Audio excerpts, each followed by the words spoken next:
క్రీస్తు పరిశుద్ధ నామమున కూడి వచ్చిన మీ అందరికీ మరణాత. మరి ఒక దినమందు శిలువ శ్రమకాల ధ్యానములలో ప్రవేశించి ప్రభువును స్తుతించుటకు, శిలువ త్యాగమును, శిలువ మరణమును ధ్యానించుటకు దేవుడు అనుగ్రహించిన ఈ ప్రత్యేకమైన సమయమును బట్టి దేవునిని స్తుతించుచు ఉన్నాను. నిన్నటి దినమందు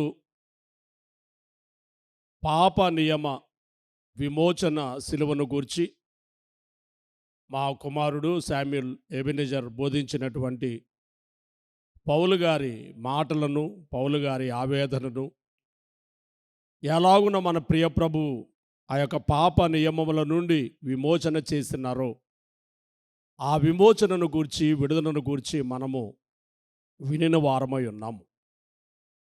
ఈరోజు పాత నిబంధన పాఠములో నుండి 22వ కీర్తనలో దావీదు ప్రవచించినటువంటి ఆ ప్రవచన శిలువను మరి గూర్చి మీకు బోధించవలనని నేను ఆశించుచు 22వ కీర్తన ఆరంభ మొదటి 2 వచనములు నేను చదువుతున్నాను.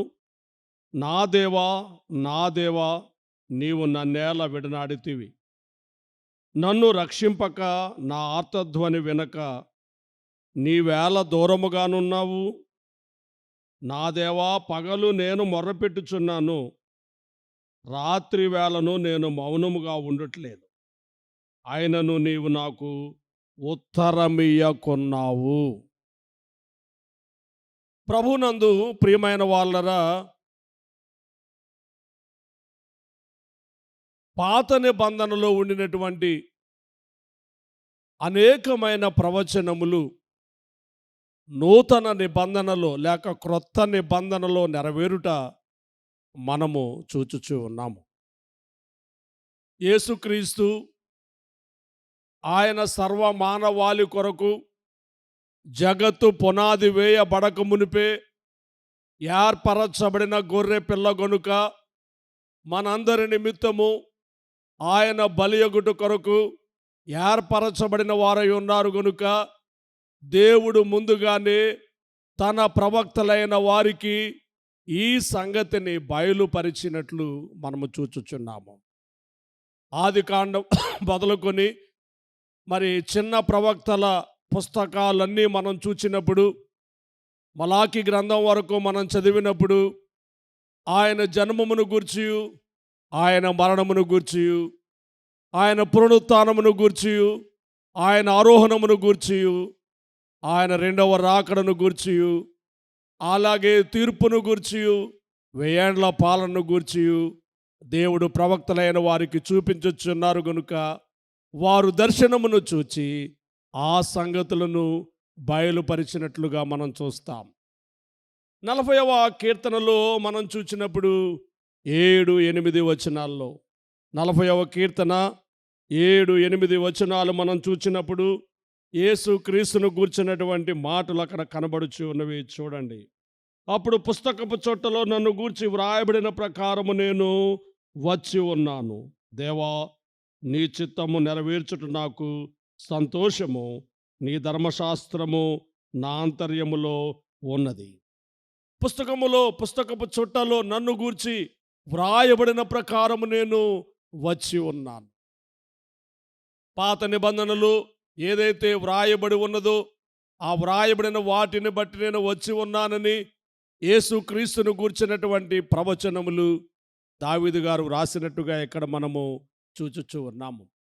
సెయింట్ అగస్టిన్ అనేటువంటి దైవజనుడు చెప్పిన మాట ఏమిటంటే, కొత్త నిబంధన అంతా కూడా పాత నిబంధనలో గుప్తమై ఉన్నది, పాత నిబంధన అంతా కూడా కొత్త నిబంధనలు బయలుపరచబడుచు ఉన్నది అని అన్నారు. దాదాపు 200 పాత నిబంధన ప్రవచనాలు కొత్త నిబంధన ప్రవచనంలో భక్తులైన వారు ఎత్తి చూపించి మరి బోధించిన వారుగా ఉన్నారు. 33 ప్రవచనాలు శుభ శుక్రవారపు దినమంది ఒక్కరోజే నెరవేర్చబడినవి అని మనకు కనబడుచు ఉన్నది. సరే, ఇప్పుడు మనం 22వ కీర్తనలో ఉండినటువంటి యేసుక్రీస్తు శ్రమలను గూర్చినటువంటి ధ్యానమును చేయుట కొరకు 22వ కీర్తన యొద్దకు వచ్చి మనము ధ్యానం చేద్దాము. కీర్తన గ్రంథంలో ప్రతి కీర్తనలో కూడా యేసుక్రీస్తు ప్రభువారు బహుగా కీర్తి పొందారు. మన ప్రియమైన ప్రభు బహుగా కీర్తి పొందారు. ప్రతి కీర్తనలో కూడా యేసుక్రీస్తు ప్రత్యక్షమవుతున్నట్టుగానే మనకు కనబడుచు ఉన్నది. ఈ విషయాన్ని ప్రభువుల వారే ఒప్పుకున్నట్లుగా, ఆయనే తెలియచేసినట్టుగా మనం లూకాసు వార్తలు 24వ అధ్యాయంలో ఆయన చనిపోయి తిరిగి లేచిన తరువాత ఎమ్మాయి మార్గమును పోవుచున్న శిష్యులైన వారికి కనబడినప్పుడు ఈ మాటలు ఆయన తెలియచేస్తూ ఉన్నారు. 43వ వచనంలో, అంతటా ఆయన మోషే ధర్మశాస్త్రములు 44 మోషే ధర్మశాస్త్రములోను ప్రవక్తల గ్రంథములోను కీర్తనలలోను నన్ను గూర్చి వ్రాయబడినవన్నీ నెరవేరవలనని నేను మీ వద్ద ఉండినప్పుడు మీతో చెప్పిన మాటలు నెరవేరినవని వారితో చెప్పాను. దేవునికి స్తుతి కలుగును గాక. కీర్తనలలోను నన్ను గూర్చినటువంటి వ్రాయబడినటువంటి మాటలు. ప్రియులారా, ప్రస్తుతం మనము 22వ కీర్తనను ధ్యానం చేస్తూ ఉన్నాము. ఈ 22వ కీర్తన మనం చూసినప్పుడు దుర్మార్గులు, క్రూరులైనటువంటి తన శత్రువులు తనకు కలిగించే సుదీర్ఘమైనటువంటి బాధలు, శ్రమలు మధ్య దావీదు చేసినటువంటి హృదయ విదారకమైనటువంటి ప్రార్థన ఈ కీర్తన. క్రీస్తు శిలువలో పొందినటువంటి శ్రమలు, హింసలు ప్రియులారా, ఈ కీర్తన వర్ణించినంతగా మరే కీర్తనలో కూడా వర్ణించబడడం లేదు. ప్రియులారా, సువార్తల రచయితలు మత్తయి గారు, యోహాను గారు కూడా యేసు శిలువ కార్యాన్ని వర్ణించడానికి ఈ 22వ కీర్తనను పదే పదే ప్రస్తావించినట్టుగా కూడా మనకు కనబడుచు ఉన్నది. కాబట్టి ఈ కీర్తనను శిలువ కీర్తన అని కూడా బైబిల్ పండితులు పిలుస్తూ ఉంటారు. ఈ కీర్తనలో 2 ప్రధానమైనటువంటి అంశములు కనబడుచు ఉన్నవి. ఏమిటి? మొదటి అంశం అంటే వేదనలు, శ్రమలు, విడుదల పొందనటువంటి ఒక భక్తిపరుడు బాధ తప్త హృదయంతో ఆక్రందన చేయుచున్నాడు, ఆవేదనతో అభ్యర్థించుచున్నాడు. నా దేవా, నా దేవా, నన్నెందుకు చేయి విడిచిపెట్టావు అంటూ ఆవేదన వ్యక్తపరచుచున్నటువంటి ఒక బాధ తప్తమైనటువంటి భక్తిపరుని ఆక్రందన, ఆవేదన, అభ్యర్థన మనకు కనబడుచు ఉన్నది.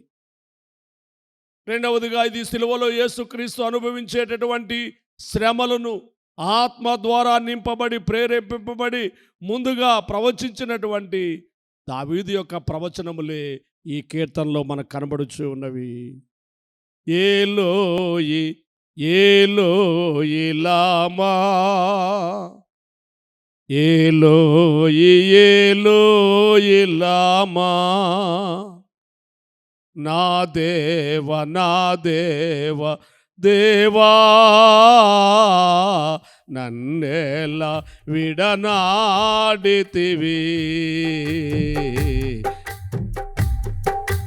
నన్నెలా విడనాడితివి. ఏలోయి ఏలోయి లామా, ఏలోయి ఏలోయి లామా, నా దేవ నా దేవ దేవా, నన్నెలా విడనాడితివి, నన్నెలా విడనాడితివి.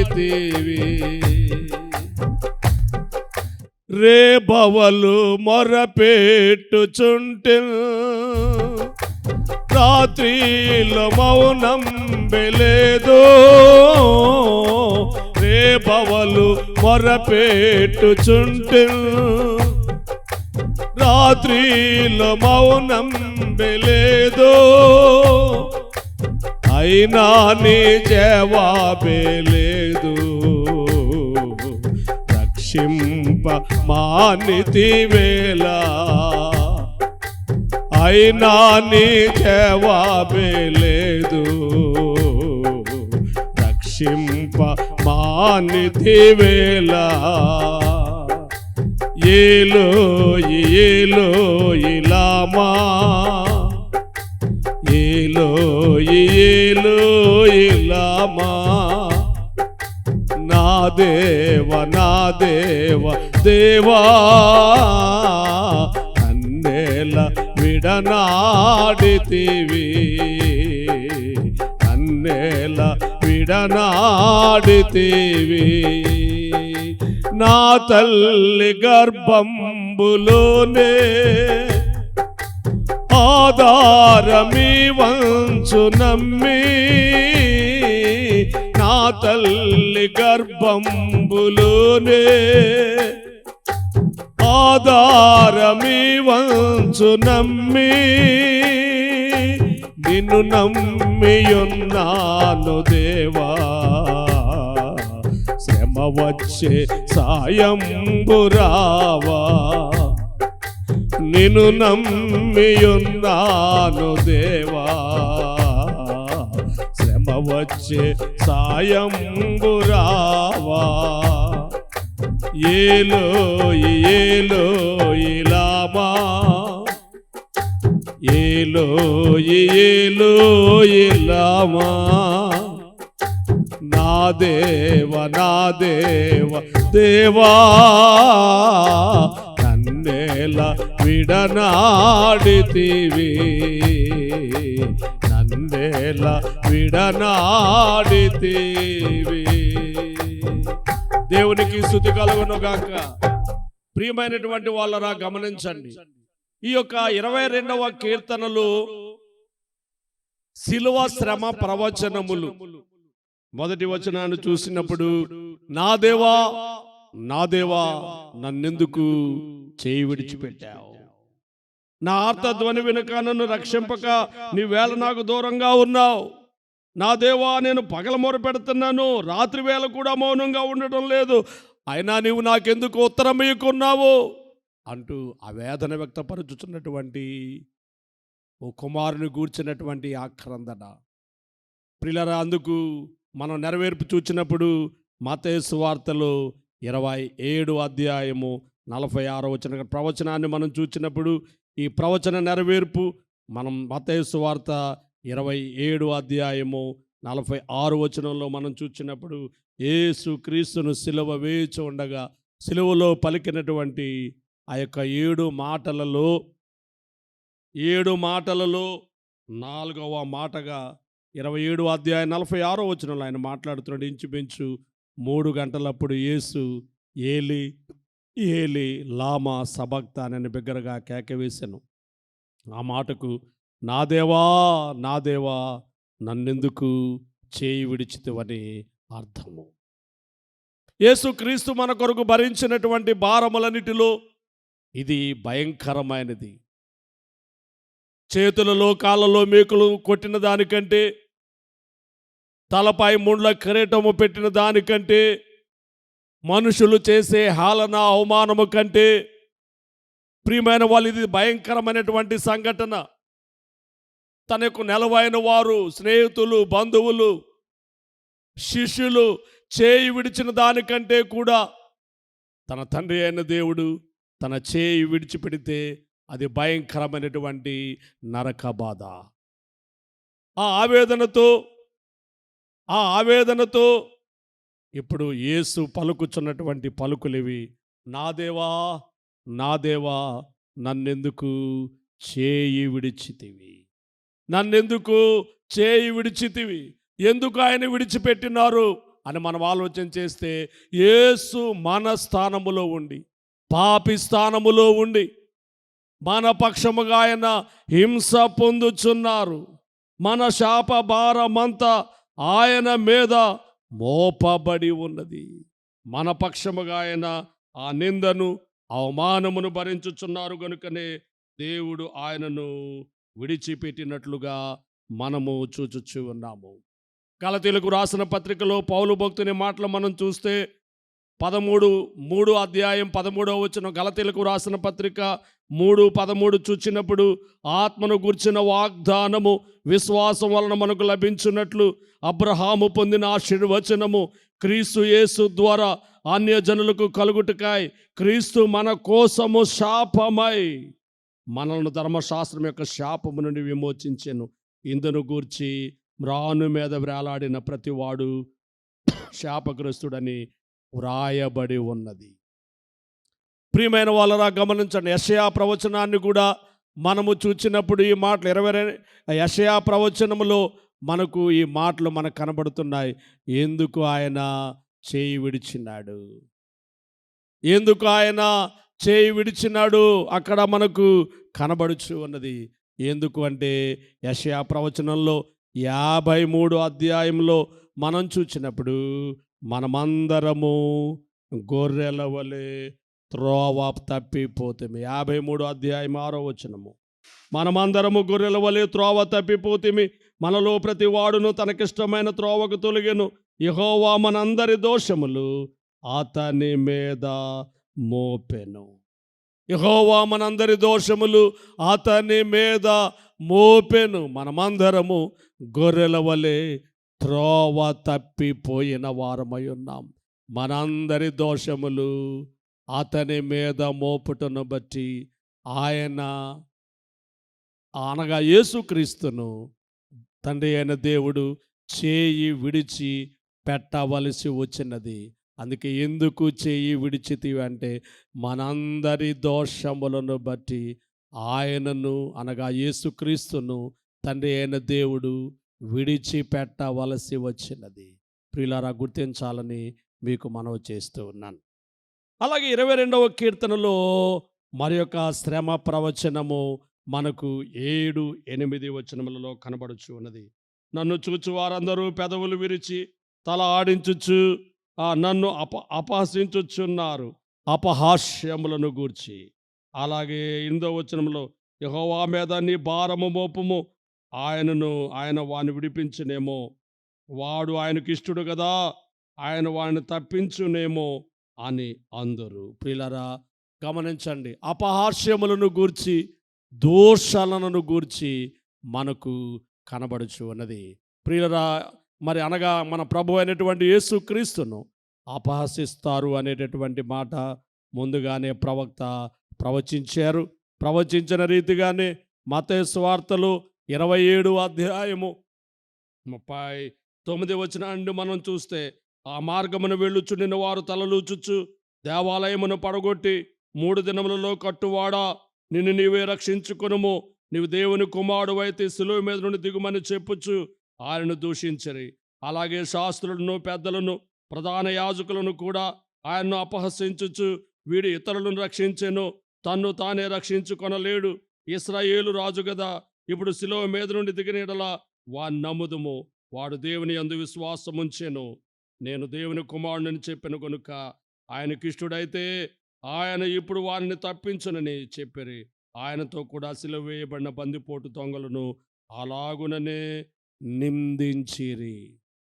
యేసుక్రీస్తును అపహాస్యము చేస్తారు, యేసుక్రీస్తును దూషిస్తారు అని ఈ ప్రవక్త ప్రవచించుచున్నటువంటి మాటలు మనం ఇక్కడ చూస్తూ ఉన్నాం. దూషించిన వారిలో 3 వర్గములు మనకు కనబడుతున్నాయి. మొదటి వర్గము మార్గమున వెళ్ళుచుండిన వారు. వారు చెప్పే మాట, దేవాలయమును పడగొట్టి 3 దినాల్లో కట్టేవాడా నిన్ను నీవు రక్షించుకో, దేవాలయాన్ని తర్వాత కట్టవచ్చును, ముందు శిలువ మీద నుండి దిగు, నిన్ను నీవు రక్షించుకో అంటూ అపహాస్యము చేసినటువంటి మొదటి వర్గము మార్గమున వెళ్ళుచుండిన వారు. రెండవ వర్గము శాస్త్రులు, పరిసయ్యులు, ప్రధాన యాజకులు. వీరు చెప్పే మాట ఏమిటి? 41, 42 వచనాల్లో వీడు ఇతరులను రక్షించెను, తన్ను తానే రక్షించుకొనలేడు, ఇశ్రాయేలు రాజు కదా, ఇప్పుడు శిలువ మీద నుండి దిగిన యెడల వానిని నమ్ముదుము అంటూ రెండవ వర్గము మరి పరిహాస్యములు చేస్తున్నట్లు, అపహాస్యములు చేయుచున్నట్లు చూచుచున్నాము. ఇక 3వ వర్గము దొంగలైన వారు. ఆయనతో ప్రక్కనే ఎడం ప్రక్క ఒకరు, కుడి ప్రక్క ఒకరు సిలువ వేయబడ్డారు. ఈ సిలువ వేయబడిన వారిలో 2 కూడా ఆయనను నిందించిరి. అపహాస్యములు చేయుచు ఆయన యాననము పైనుముయోచు అపహాస్యములు చేయుచు. ఆయన యాననము పైనుముయోచు కృపమాలి నా సైనికు లందరును నెపమూలెంచుచుగొట్టిరి. కృపమాలి నా సైనికు లందరును నెపమూలెంచుచుగొట్టిరి. రాజులకు రాజైనాయి మన విభుని పూజ చేయుటకు రండి. దేవునికి స్తుతి కలుగునుగాక. ప్రియమైన వాళ్ళ అపహాస్యములు చేయొచ్చు. ఆ కృప మాలిన సైనికులందరూ కూడా ఆయనను అవమానపరిచినట్లు మనం నెరవేర్పు చూస్తూ ఉన్నాం. ఇక మూడవదిగా 22వ కీర్తనలో 16వ వచనాన్ని మనం చూస్తే 22వ కీర్తన 16వ వచనము చివరి లైను మనం చూస్తే అక్కడ ఓ మాట కనబడుతూ ఉంది. వారు నా చేతులను నా పాదములను పొడిచి ఉన్నారు. నా చేతులను పాదములను పొడిచి ఉన్నారు. ఆయన చేతులలో ఆయన కాళ్ళలో కొట్టబడిన మేకులను గూర్చి, ఆ చేతుల్లో కాళ్ళల్లో మేకులు కొట్టి చంపుతారనేటటువంటి విషయమును ముందుగానే ప్రవక్త ప్రవచించుచున్నట్టుగానే నెరవేర్పు మనం చూస్తాము. సువార్తల పాఠాల్లో ఆయన సిలువ వేసేటప్పుడు చేతులలో మేకులు కొట్టారు, కాళ్ళల్లో మేకులు కొట్టారు. 5 నుంచి 7 అంగుళాలు పొడవైనటువంటి ఈ యొక్క మేకులను కాళ్ళలో చేతులలో కొట్టి ఆయన్ను గాయపరిచినట్టుగా మనము చూచుచూ ఉన్నాము. 20వ అధ్యాయంలో యోహాను సువార్తలో మరి యేసుక్రీస్తు తిరిగి లేచిన తర్వాత, పునరుత్థానుడైన తర్వాత ఆయన తిరిగి లేచినాడంటే నేను నమ్మని చెప్పుచున్నటువంటి తోమా గారు తెలియచేస్తున్న మాటలు 25వ వచనంలో మనం చూస్తే, కనుక తక్కిన శిష్యులు మేము ప్రభువును చూచితమని అతనితో చెప్పగా, అతడు నేను ఆయన చేతుల్లో మేకుల గుర్తును చూచి నా వ్రేలు ఆ మేకుల గుర్తులో పెట్టి నా చెయ్యి ఆయన ప్రక్కలో ఉంచితేనే గాని నమ్మనని వారితో చెప్పాను. దేవునికి స్తుతి కలుగునుగాక. ప్రియమైన వాళ్ళరా గమనించండి. ఆ తర్వాత ఆయన దిగి వారికి కనబడడం. ప్రియమైన వాళ్ళరా 26వ వచనంలో 8 దినములైన తరువాత ఆయన శిష్యులు మరలా లోపల ఉన్నప్పుడు తోమ వారితో కూడా ఉండెను. తలుపులు మూసి ఉండగా యేసు వచ్చి మధ్య నిలిచి మీకు సమాధానం కలుగునుగా కానీ చెప్పిన తర్వాత తోమాను చూచి, నీ వ్రేలు ఇటు చూచి నా చేతులు చూడుము, నీ చెయ్యి చాచి నా ప్రక్కలో ఉంచి అవిశ్వాసివి కాక విశ్వాసివై ఉండుమనెను. దేవునికి స్తుతి కలుగునుగాక. ప్రియమైన వాళ్ళ ముందుగానే యేసుక్రీస్తు యొక్క సిలువను గూర్చి చెప్పబడినటువంటి ప్రవచనములు, ఆ ప్రవచనానుసారంగా ఆయన పొందినటువంటి గాయములు ప్రస్తుతం మనం చూసినప్పుడు ఆయన చేతులలో కాళ్ళలో కొట్టబడినటువంటి మేకులను గూర్చి వ్రాయబడిన గాయములను గూర్చి వ్రాయబడినటువంటి మాటలు. నా చేతులు చేసినట్టి దోషంబు లేకదా, నా రాజు చేతులలో ఘోరంపు శీలలు, నా రాజు చేతులలో ఘోరంపు శీలలు, చూడారే సిలువను ప్రేలాడు యేసయ్యను, పరుగెత్తే పాదములు చేసిన పాపంబులు, పరమారక్షకుని పాదములలు మేకులు, పరమారక్షకుని పాదములలు మేకులు, చూడారే సిలువను ప్రేలాడు యేసయ్యను, చూడారే సిలువను ప్రేలాడు యేసయ్యను. దేవునికి స్తుతి కలుగునుగాక. ప్రియమైనటువంటి వాళ్ళరా, అలాగే 22వ కీర్తనలో మరి యొక్క ప్రవచనము మనకు కనబడుచు ఉన్నది. ప్రియమైన వాళ్ళ 22వ అధ్యాయం 18వ వచనంలో మనం చూస్తే, నా వస్త్రములు వారు పంచుకొనుచున్నారు, నా అంగీ కొరకు చీట్లు వేయుచున్నారు. నా వస్త్రములు పంచుకొనుచున్నారు, అంగీ కొరకాయ చీట్లు వేయుచున్నారు. 27వ అధ్యాయం నెరవేర్పు మనం చూచినప్పుడు మత్తయి సువార్త 27 అధ్యాయము 35వ వచనాన్ని మనం చూస్తే 27:35 వారు ఆయనను సిలువ వేసిన పిమ్మట చీట్లు వేసి ఆయన వస్త్రములు పంచుకొనిరి. చీట్లు వేసి ఆయన వస్త్రములు పంచుకొనిరి. ప్రియమైనటువంటి వాళ్ళరా, గమనించండి, ఆయన సిలువ వేయుచున్న సమయంలో అందరి ఎదుట బహిరంగముగా యేసు వస్త్రములను తీసివేసి వివస్త్రనుగా చేసి శత్రుభావం వహించి ఉన్నటువంటి అల్లరి మూక ఒక వింత దృశ్యంలాగా చూస్తూ ఆయనను అపహాస్యం చేశారు. నగ్న శరీరంగా మార్చడం ఓటమికి, అవమానానికి ఇది గుర్తు. పూర్వము జయించిన రాజులు తమ చేతిలో ఓడిపోయిన రాజులను వివస్త్రలుగా చేసి గొలుసులతో బంధించి తీసుకుపోయి వారిని అవమానపరిచేవారు. అలాగే చరిత్ర చూచినప్పుడు మధ్యకాలం నాటి అశూరియులు చట్టాలు కూడా నేరస్తుని వస్త్రాలు, అతని మీద అభియోగం మోపిన వ్యక్తి అంటే అతన్ని వివస్త్రణగా చేసి అతని మీద అభియోగం మోపిన వ్యక్తి కానీ, అతని పక్షాన్ని వ్యాజ్యం చేసినటువంటి వ్యక్తి కానీ ఆ వస్త్రాలను తీసుకోవడానికి వారు అనుమతించారు. ఆ చట్టాలు అలాగ వారు చేసుకున్నారు. అలాగే క్రీస్తు శకం మొదటి శతాబ్దంలో కూడా రోమా రాజ్యంలో ఈ అలవాటు వారికి ఉన్నది. ఈ విధంగా రోమా సైనికులు చేశారు. యేసు ప్రభు యొక్క వస్త్రాలను వారు పంచుకున్నారు. ప్రియమైనటువంటి వాళ్ళరా, గమనించాలి, ఆయన వస్త్రములు సైనికులు పంచుకున్నారు. ప్రియమైన వాళ్ళరా, గమనించండి, ఆయన తన తండ్రికి తన ఆత్మను అప్పగించాడు. వస్త్రాలను ఒకరు పంచుకుంటే ఆత్మను తండ్రికి అప్పగించాడు. అరిమతయి యోసేపుకు తన శరీరాన్ని అప్పగించాడు. అతను ఆ యొక్క చివరి సంస్కారము, సమాధి సంస్కారమును అతడు జరిగించినట్టుగా మనం చూస్తున్నాం. ఆయన ఉండగానే ఇదిగో నా శరీరము నా రక్తము అంటూ క్రైస్తవ సంఘానికి తన శరీర రక్తాలను బహుమానంగా ఇచ్చివేశారు. చివరకు ఆయన రిక్తుడుగా మిగిలిపోయినాడు. పౌలు గారి మాటల్లో మనం చూసినప్పుడు ఆయన మానవ స్వరూపమును ధరించి తను తానే రిక్తునుగా చేసుకున్న మాటను బట్టి రిక్తుడైనటువంటి దేవకుమారుడు. ప్రియమైనటువంటి వాళ్ళరా, గమనించండి, ఆయనకి మిగిలిందేమీ లేదు. భాగ్యవంతుడైన ప్రభు మన కొరకు అభాగ్యుడుగా మారిపోయినాడు. అందుకే ఆంధ్ర క్రైస్తవ సంఘం ఇలా అన్నారు, ఎంతో వింత.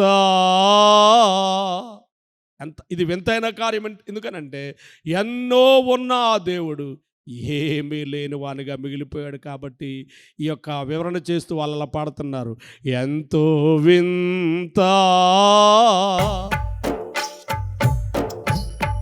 ఎంతో చింత, యేసు నాదు మరణమంతా పంతాముతో చేసేరంతా స్వంత ప్రజలు స్వామినంతా పంతాముతో చేసేరంతా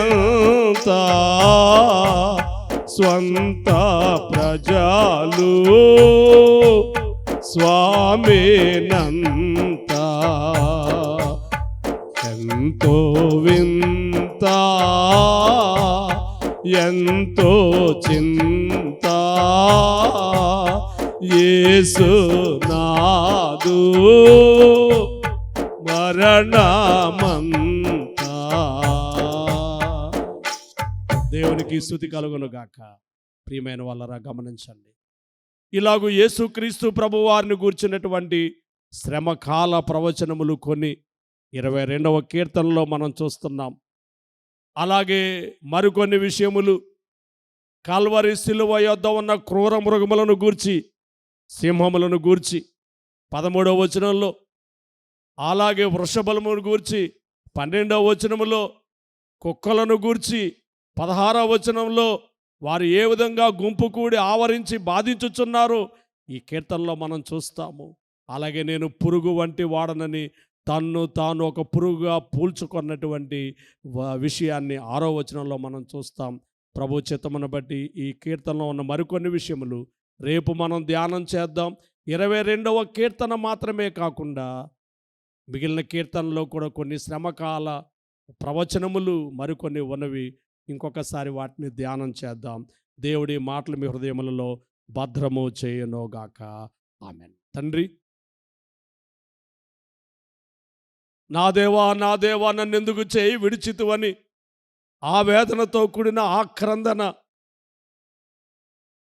తండ్రి అభ్యర్థన, నా ప్రార్థన నువ్వెందుకు వినడం లేదు అనేటటువంటి ఆవేదన, నీ వస్త్రాలను పంచుకున్నట్టును గూర్చిన బాధ, తండ్రి మీ చేతులలో కాళ్ళలో పడినటువంటి గాయములను గూర్చిన వేదన, మిమ్మును అపహర్షము చేయుటను బట్టి కలుగుచున్న వేదన కలుగునని ముందుగానే 22వ కీర్తనలో దావీదు ద్వారా వ్రాయించారు. ఆ ప్రకారంగా మీరు జరిగించి మీరే దేవుని కుమారుడు అని రుజువుపరుచుకున్నారు. ఆ సంగతులను కొంత మేము ఇప్పుడు ధ్యానం చేయడానికి మీరు మాకిచ్చిన ఈ సమయాన్ని బట్టి మిమ్మల్ని స్తుతించుచు మీ యొక్క సిలువను మేము ధ్యానించి సిలువ శక్తిని పొందుకొని సాగిపోగలిగిన భాగ్యం ఇచ్చి నడిపించుము. ఘనత కీర్తి ప్రభావములు పొందము. యేసుక్రీస్తు నామములో వేడుకొనుచున్నాము తండ్రి. ఆమేన్. పరలోకమందున్న మా తండ్రి, మీ నామం పరిశుద్ధపరచబడును గాక, మీ రాజ్యం వచ్చును గాక, మీ చిత్తం పరలోకమందు నెరవేరుచున్నట్లు భూమి అందు నెరవేరును గాక. మా అనుదినాహారమును మాకు దయచేయము. మళ్ళీ అపరాధములు చేసిన వారిని మేము క్షమించున్న ప్రకారం మా అపరాధాలను క్షమించుము. మమ్మల్ని శోధనను తేకు ముక్కిని తప్పించుము. రాజ్యము శక్తి మహిమ నిరంతరము నీవే ఉన్నవి. ఆమేన్. ప్రవేశు రక్తమునకు జయము, అపవాదికులకు లయము. ప్రవేశు రక్తమునకు జయము, అపవాదికులకు లయము. ప్రవేశు రక్తమునకు సంపూర్ణ విజయం, అపవాదికులకు అనంతకాల నాశనం. హల్లెలూయా హల్లెలూయా హల్లెలూయా. స్తోత్రం స్తోత్రం స్తోత్రం. Amen amen amen. మన తండ్రి అయిన దేవుని యొక్క ప్రేమ, కుమారుని యేసుక్రీస్తు వారి యొక్క కృప, సహాయకుడుగా ఆత్మ తండ్రి అన్యోన్య సహవాసము కూడి వచ్చిన మనెలరకు ఆయన వెంబడించు వారందరికీ తోడై ఉండును గాక. ఆమెన్. మరణాత.